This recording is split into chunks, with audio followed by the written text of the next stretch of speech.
Drake just dropped 3 albums in May, and the new music doesn't shy away from Kendrick Lamar or the UMG fight. Ruby News is tracking the biggest updates across music, culture, and the business behind it. We'll hit Shakira and Burna Boy's FIFA World Cup 2026 song, the Strokes Colbert debut, and Zara Larsson in Roblox, before Drake's Iceman era gets personal. Drake surprise dropped 3 albums in mid-May 2026, Iceman, Habibti, and Maid of Honor. He'd first announced only 1 album, but the 3 projects together add up to 43 new songs and about 2.5 hours of music. On Iceman, the opening track, Make Them Cry, directly addresses the aftermath of Drake's 2024 feud with Kendrick Lamar. The rollout also comes amid Drake's dispute with Universal Music Group after he filed a defamation lawsuit over Lamar's Not Like Us, and a judge dismissed it. Shakira and Burna Boy have released Die Die as the official FIFA World Cup 2026 song. FIFA says the track will support the FIFA Global Citizen Education Fund, which aims to raise $100 million by the end of the tournament for children's education and football opportunities. FIFA also says royalties from the song will go to that fund, and Shakira will donate her royalties as well.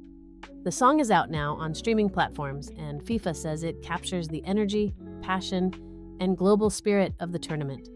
FIFA also says Rima will headline the opening ceremony in Los Angeles on June 12th, while Shakira will co-headline the final halftime show on July 19th.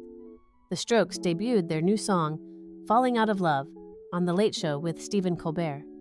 The track is the second cut from their upcoming 7th studio album, Reality Awaits, due June 26th. Nick Valenci was absent from the performance while taking a temporary break from the band's upcoming tour. Steve Schlitz filled in on guitar. The Reality Awaits 2026 tour starts June 12th at Bonnaroo in Tennessee and wraps up September 20 at Sea. Here. Done now in New Jersey. Zara Larsson is back on Roblox today with Midnight Sun World, a new virtual experience built around performances of 3 songs from her Midnight Sun album.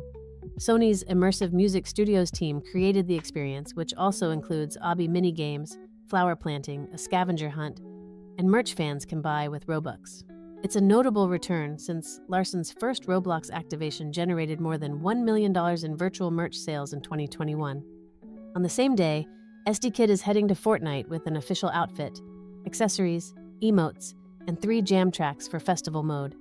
Underworld have released ARP 12 with Dutch techno-trance artist KI, and it's their first new music since the 2024 album Strawberry Hotel. The track arrives as the start of a busy 2026 live run across North America, South America, and Europe. Named stops include Seagate in Budapest, Oya in Oslo, Creamfields in Cheshire, and a 2-night run at New York's Knockdown Center on September 3rd and 4, a strong opening block, and we're just getting warmed up. We're shifting into heavier guitars and a more personal turn in the middle of the show. 5 Finger Death Punch have released Eye of the Storm, the first single from their upcoming 10th studio album. The track was co-produced by the band and Drew Folk, while recording sessions for the album were still underway in Los Angeles. Zoltan Bathory said, "This is our 10th studio album and our 20th anniversary as a band, so we knew we had to hit it hard." The band's next scheduled show is June 18th in Mescalero, New Mexico. A headline tour starts July 20th in Camden, New Jersey.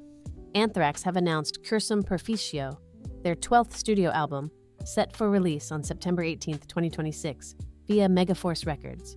They've also unveiled the lead single, It's for the Kids, their first new song in 10 years. Scott Ian says the track was meant as a straight-up love letter to fans, built as a 4-minute thrash song that harkens back to the band's first era.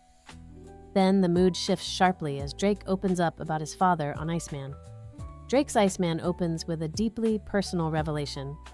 On the first track, Make Them Cry, he says his father, Dennis Graham, has cancer.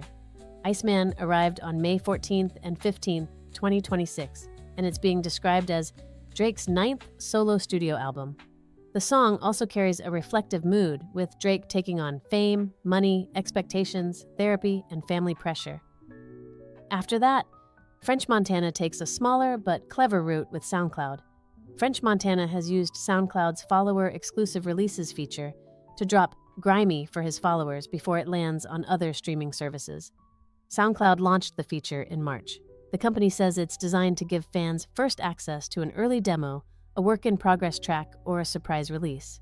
Grimey is from his upcoming Wave Gods 2 Cosmos Brothers album with Max B. SoundCloud had the track set to go live on May 15th, a week before the album's release. French Montana is being described as the most high-profile artist to use the feature so far, after Chris Stussy was first to try it. That closes out the heavier stretch with a clean shift in tone. One more reset, and this last stretch moves from quick pop culture beats into legacy and business. Madonna was seen heading out at night in Shoreditch, London, to put up posters promoting a new record or single. She was out with her team, and the scene was reported on May 15, 2026. Noel and Liam Gallagher are on the Sunday Times Rich list for the first time ever. Their listing is being linked to the reported success of the Oasis reunion tour, described as a sellout run. It's a simple wealth milestone, their first time on the list, and it's tied to the tour's commercial performance. The Rock and Roll Hall of Fame in Cleveland opened a new exhibit on Friday called Paul McCartney and Wings. It looks at McCartney's years after the Beatles as a time of reinvention, when he was also a husband and the father of a young family. Curator Andy Leach says Wings were built around reinvention, renewal, risk-taking, experimentation, collaboration, and family.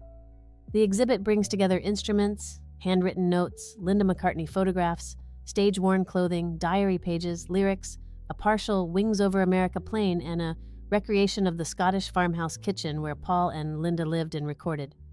Wings ran from 1971 to 1981. The band delivered Band on the Run, Silly Love Songs, and Live and Let Die, while helping shape the big, lighting-heavy stage style of 1970s arena rock. The archive angle opens the door to a wider look at how artist deals are changing. Music Alley's Next Gen Labels coverage is really about one thing. Labels and label-like startups are changing how artist deals work.